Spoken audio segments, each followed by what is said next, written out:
Many yachts are made in Germany, in the north of Germany, Bremen, Bremerhaven, Rendsburg. The big companies are there, Lürsen, Lloyd Werft is in Bremerhaven. Hamburg is another place where Lürsen operate. Holland, Fedship obviously. Fincantieri make yachts now. They are famous for making cruise ships, but since about 2011, they've been making super yachts. The first super yacht that came out of there was, if I remember correctly, was Serene, 134 meter.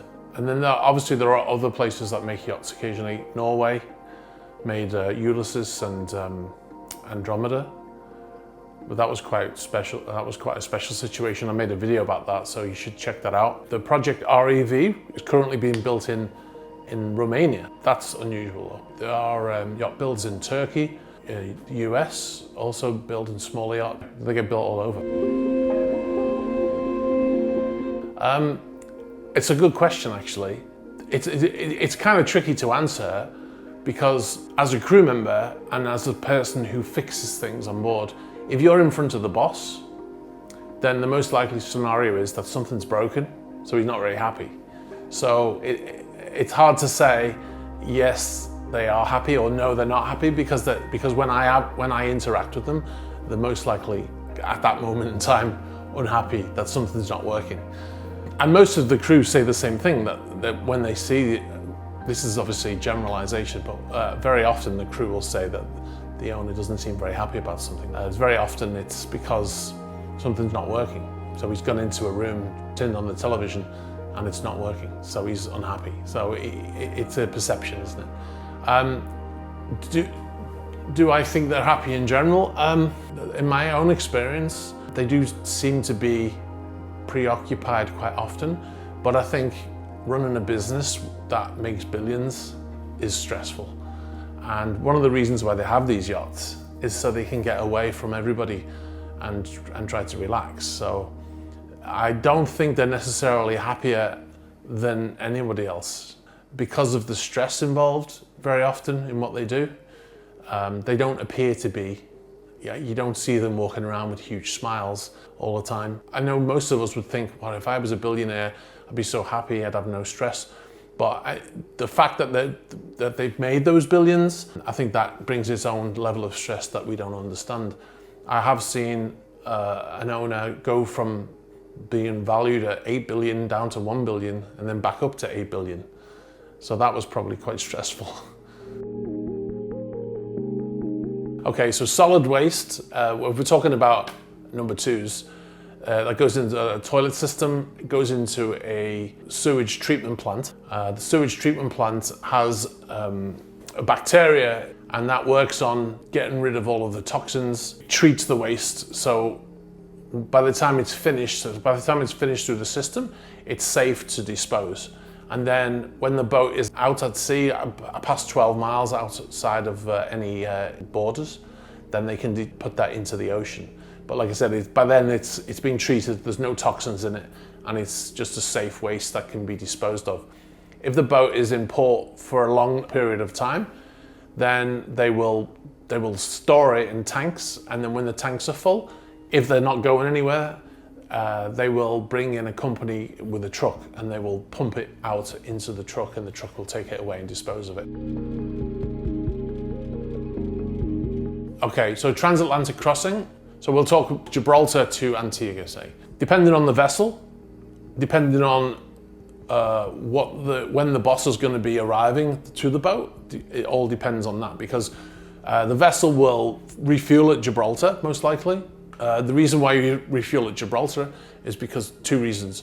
First of all, the fuel is very competitively priced, and secondly, it's the last place you can refuel before you actually go out into the open ocean. You could stop in Funchal in the Azores if you wanted to. Most boats refuel in Gibraltar and then sail across. The time depends on the speed, and the speed depends on when the boat's required by the owner, because the faster you go, the more fuel you use. So that has to be factored in to how much fuel they have on board, what the range of the vessel is, how quickly the boat's needed when it gets to the other side, and weather. So obviously if it's rough weather, then the boat is not going to move as fast. So that also has to be worked into the timing. But I would say on average, at a speed of about 14 knots, you will take about 12 days to get across to the Caribbean.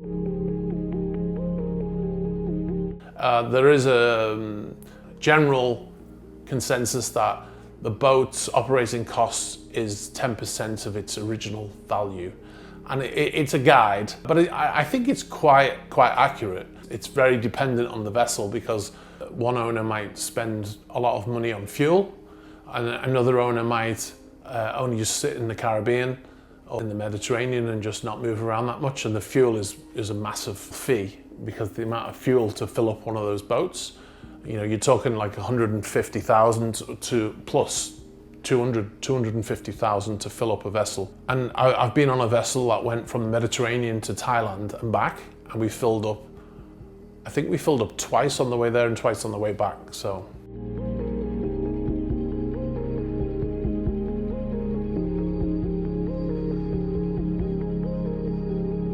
a yacht of about 60 meters, 65 meters will have a crew of around 15 to 20, let's say.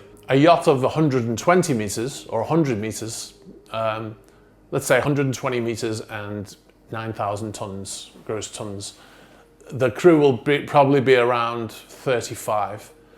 And the reason is because it's a big yacht, and you need, so the interior team who are cleaning, they can't clean, you know, the capacity of that yacht is much bigger, and it needs to be cleaned every day, so they need more people.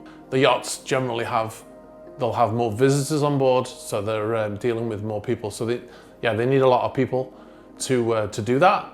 They need, the more people there are, they need more chefs, so on. Also the deck department, they have to clean the vessel every day. And I mean every day they clean. It's a constant battle against salt, getting that salt off the decks and cleaning the vessel. And obviously a yacht that is twice the size needs twice the crew. But from the point of view of the owner, he won't see many of these crew. Many of these crew are below decks. You know, some of the cleaners, the people that work in the crew mess, the engineers, the deck department. Obviously, you'll see the deckhands out on deck cleaning, and they're the ones that drive him ashore when he wants to go ashore in the tender. Generally, they have one or two service stewardesses, or some will have butlers, and they'll have constant communication with them, but he won't see many of the others. So from his point of view, his boat probably feels quite empty. So I don't think it's a problem. It's one of those things, you couldn't operate a vessel of that size with such few crew.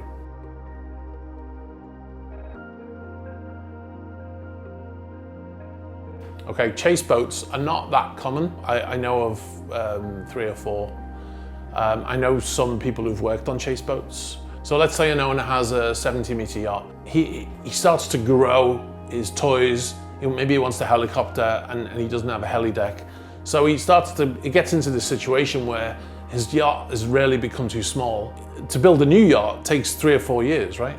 So he needs a second boat to carry all the toys. So he gets a chase boat, puts his helicopters on there, his tenders, his amphibious vehicles, you know, his sea legs, like a boat that comes out of the water, it's got wheels. So all the toys go on that chase boat, and then that follows him around.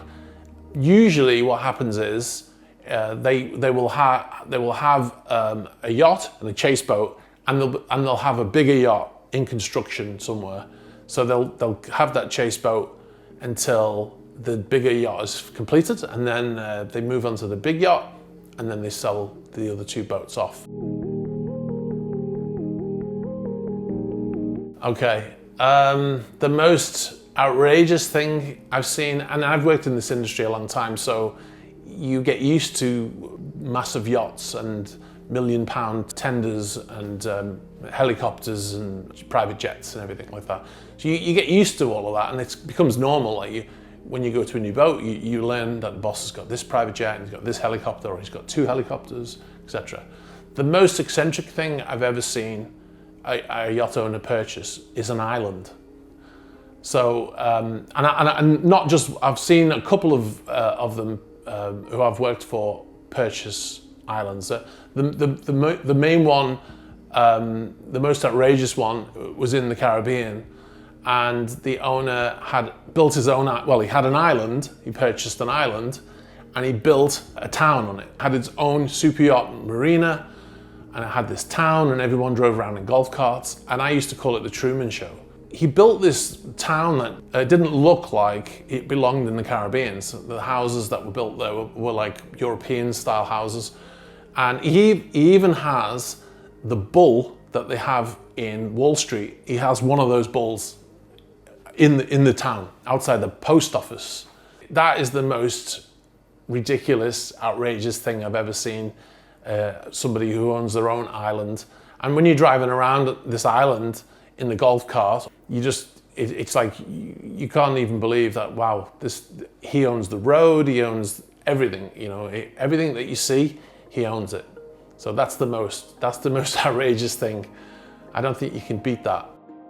If there are any questions you've got, then put them in the comments below, and in a few months' time, maybe I'll make another one of these videos, and yeah, we'll do it again, because it's kind of fun. Because a lot of the things that I say, they're just normal to me, and then when I start talking about them, I think, yeah, that is kind of crazy. So yeah, so thanks for watching. Hope you enjoyed this. Be sure to subscribe if you haven't already. Be sure to like this video, and yeah, stay tuned for more videos like this in the future. All right, bye.